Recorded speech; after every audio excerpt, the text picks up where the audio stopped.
Modern science کہتی ہے کہ اس ایک بال تلبینہ میں 106 کیلوریز پائی جاتی ہیں، جو ہماری پوری ڈے کی نیڈ ہے. ہمارے ایک انسان نارمل انسان کو جتنی کیلوریز چاہیے ہوتی ہیں، درکار ہوتی ہیں دن بھر میں 106 کیلوریز چاہیے ہوتی ہیں، وہ ایک بال تلبینہ سے الحمدللہ مل جایا کرتی ہیں.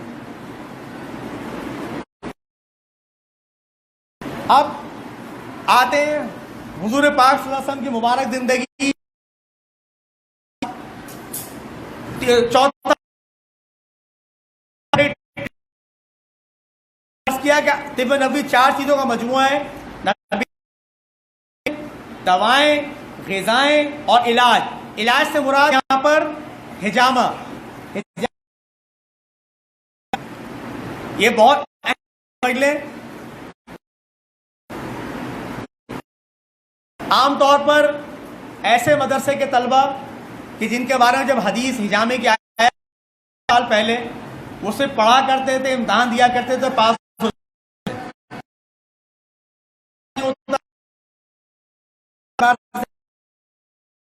انسانی جسم مادے یعنی براز میں خارج ہوں،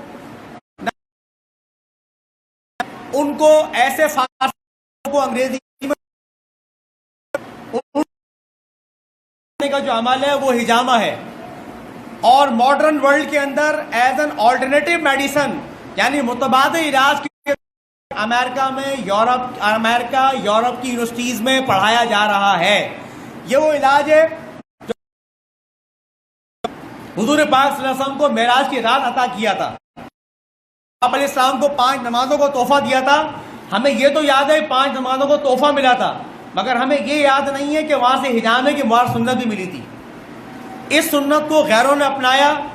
آپ کی معلومات میں اضافہ کر دوں، چائنا کا قومی علاج ہے یہ وہ قوم ہے کہ جس کا تعلق مذہب سے بالکل نہیں ہے. مینڈک کھانے والی قوم، سانپ کھانے والی قوم، یہ بھی مانتی ہے کہ حجامہ کوئی چیز ہے. حجامے کے اندر ایک اور صحیح حسن روایت جس کی بالکل حسن ہے. جب آپ علیہ السلام پہ جادو ہوا تو نبی علیہ السلام کے سر میں حجامہ لگوایا گیا. حجامہ جادو کا سب سے بہترین مؤثر ترین علاج ہے، جو چاہے کر کے. روزوں کی زندگی کہا جاتا ہے. نبی علیہ السلام ہر پیر کو روزہ رکھتے تھے. آج بھی حرم میں اس کا دستور موجود ہے. آپ حرم اللہ آپ کو ہم سب کو لے جائیں، وہاں دیکھیں پیر کو روزہ کتنے اہتمام سے کھلوایا جاتا ہے. جمعرات کو روزہ رکھتے تھے. ایام 20 چاند کی 13 14 چاند کی 17 19 اور 21 کے بارے میں آپ نے فرمایا حجامہ لگواؤ. ماڈرن سائنس یہ کہتی ہے کہ عام طور پر لڑائیاں، فساد، ایکسیڈنٹ، قتل و غارت عام طور پر جس کا جو تاریخ نبی السلام نے انسانی نفسیات کو دیکھ کر، انسانی جسم کو دیکھ کر، کیونکہ خون میں جب چاند کے مد و جزر کے لحاظ سے خون میں ایسا جوش پیدا ہوتا ہے، اگر اس کو ٹھنڈا نہ کیا جائے روزے رکھ کر اور حجامہ کروا کر تو یہ حادثات پیدا ہوتے ہیں. آپ حادثات کی ریسرچ کر لیجئے. ماڈرن سائنس یہ بتاتی ہے ان تاریخوں میں حادثات ہوتے ہیں، یہاں تک کہ طلاقیں بھی ان تاریخوں میں ہوتی ہیں. انسان کا خون اتنے جوش میں ہوتا ہے کہ وہ اپنے قابو میں نہیں ہوتا. لہذا میری آپ سے گزارش ہے کہ جس امت کے نبی صلی اللہ علیہ وسلم نے ہر مہینے 11 روزے رکھے ہوں پابندی کے ساتھ، دیکھیے حساب لگائیے، 4 پیر 4 جمعرات کتنے روزے ہو گئے؟ 8 ہو گئے. 3 روزے ایام 20 کے کتنے ہو گئے؟ 11 ہو گئے. کیا 11 روزوں میں آپ کبھی ناغہ ثابت کر سکتے ہیں سفر و حضر کے اندر؟ کوئی ہے ایسا یہاں پہ کہ جو کہ آپ نے سفر میں روزے چھوڑ دیے تھے؟ ایام 20 کے روزے تو سفر میں بھی نہیں چھوڑے تھے. اور اس کے بارے میں ایک اور روایت میں آتا ہے جو شخص ایام 20 کے روزوں کی پابندی کرتا ہے اللہ رب العزت اس کے دل کو کینہ بغض سے پاک کر دیتا ہے. کینہ بغض وہ باطن کی بیماریاں ہیں، اگر وہ دل میں رہ گئیں، یہ شخص 27ویں شب جب کنفرم ہو چکی ہو، یہ بیت اللہ کے سامنے سجدے میں سر رکھ کے رو رہا ہو، اگر اس کا دل کسی مسلمان کے لیے کینے سے بھرا ہوا ہے، اللہ اس کی بخشش نہیں فرمائے گا.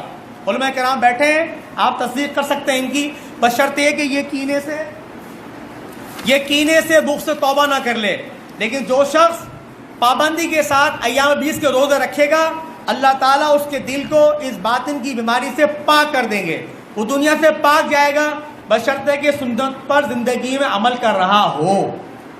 بات واضح ہو گئی؟ اب آگے جب یہ روزے ہو گئے، اس کے بعد چاند کی 17 آ گئی۔ اب یا تو آپ چاند کی 17 کو ہجامہ کروا لیں، سہولت ہے تو، اگر سہولت نہیں ہے تو چاند کی 19 کو کروا لیں، 19 کو نہیں ہے تو 21 کو کروا لیں۔ ہر ایمان والے کو، ایمان والی کو کوشش اس بات کی کرنی چاہیے، اگر اس کے پاس گنجائش ہے، وسائل ہیں، قابل ڈاکٹر موجود ہے، کسی عطائی حکیم یا نہ لگوائیں، کیونکہ چاند کی تاریخ میں لگوانے کے بعد جو پہلی دفعہ لگواتے ہیں، ہمارا تجربہ یہ کہتا ہے کہ ان کے اندر بعض مخفی بیماریاں ایسی ہوتی ہیں جو نکل کے ابھر کے سامنے آتی ہیں، پھر وہ پریشان ہوتے ہیں۔ ان عطائی حکمہ کے پاس، جو نام کے حکمہ ہوتے ہیں، ان کے پاس کا کوئی علاج نہیں ہوتا۔ بات عام طور پر کچھ ایسے احباب ہیں کہ جو ہر ماہ چاند کی تاریخوں میں بہت سستا ہجامہ پورے پاکستان میں کر رہے ہوتے ہیں، ان سے بہت سمجھایا گیا کہ بھائی دیکھو اس کے بعد لوگوں کو فالو اپ کیا کرو، وہ کہتے ہیں کہ ہم تو سنت زندہ کر رہے ہیں۔ سنت زندہ کرنے کے بعد اگر کوئی انسان آزمائش میں آ جائے، اس کو کون سنبھالے گا پھر؟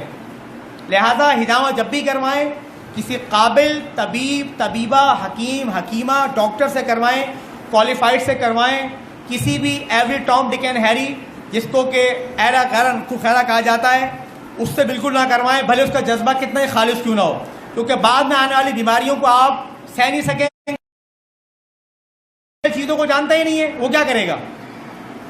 اب اگر آپ نے زندگی میں روزے تو ہر مہینے پابندی کے ساتھ، ہجامے کے بارے میں بندے کا تجربہ یہ ہے کہ ہر 3 ماہ کے بعد ہجامہ کروا لیا کریں۔ خصوصاً اہل علم حضرات سے میری یہ گزارش ہے کہ اللہ تعالیٰ جن سے محض اپنے فضل سے دین کا کام لے رہے ہیں، بظاہر باطل کی آنکھوں میں سب سے پہلے وہ کھٹکتے ہیں جن پر کوئی ہتھیار کام نہیں کرتا، ان کو جادو ٹونے کے ذریعے لٹا دیا جاتا ہے، بستر پر ڈال دیا جاتا ہے، یہاں تک کہ حدیث کی روشنی میں، صحیح تعلیمات کی روشنی میں وہ قبر میں بھی پہنچا دیتا ہے۔ تو جب وہ خود ٹھیک نہیں ہوں گے، ان کے پاس کتنا ہی بڑا علم صحیح، وہ تو امت کو، جب وہ خود اس قابل نہیں، وہ امت کو کیا نفع دیں گے؟ میری آپ حضرات سے گزارش ہے کہ ہر 3 ماہ کے بعد سر کا ہجامہ، خصوصاً اس مقام کا ہجامہ جس پر آپ علیہ السلام نے جادو میں کہتا، اس کو ضرور کی ناقت کہ آپ کی حفاظت رہے گی تو مخلوق کا خدا آپ سے فیضیاب رہے گی، ورنہ آپ ڈھیلے پڑ جائیں گے، بیمار پڑ جائیں گے تو لوگوں کو کیا نفع دیں گے؟ اب دیکھیے ہجامے سے کیا کیا فائدہ ہوتا ہے۔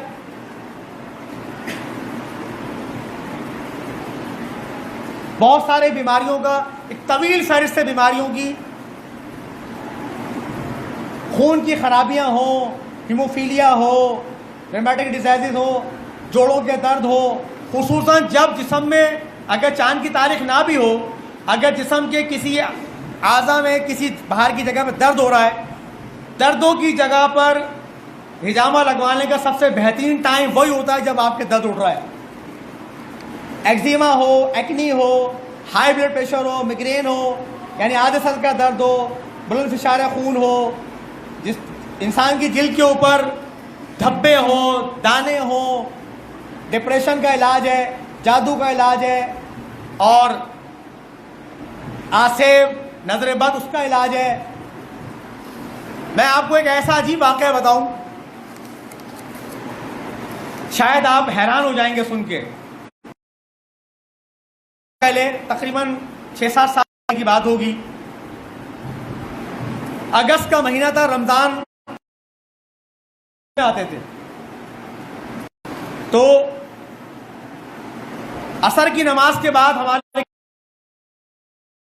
امام صاحب نے سلام پھیرا، ایک بچے جا کے مسجد میں دوڑنے لگے، فرش گیلا تھا،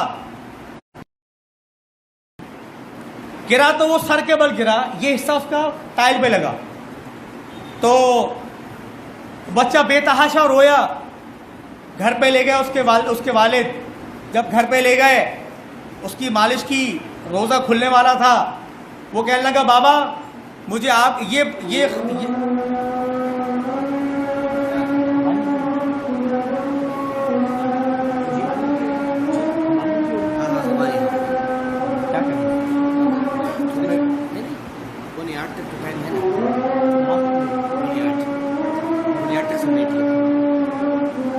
اذان کا جواب دے لیں.